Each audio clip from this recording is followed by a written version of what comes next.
How to delete text without deleting table in Microsoft Word. So in this video tutorial we are going to learn about. So guys, let's start with the video, and at the end, if you like this video, hit the like button, subscribe my channel, and don't forget comments below. So let me start with the video.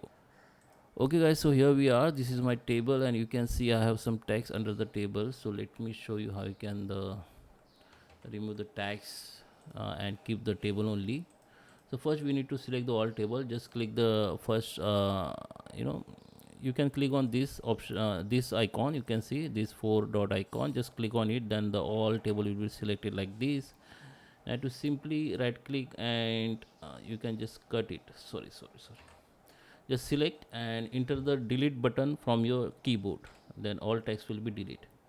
Now if there are any numbers in your table, then again you need to select table like this, and we need to go this option and click on it. It will be removed, or you can simply use this option from here, then the number will be removed. So that is how you can do.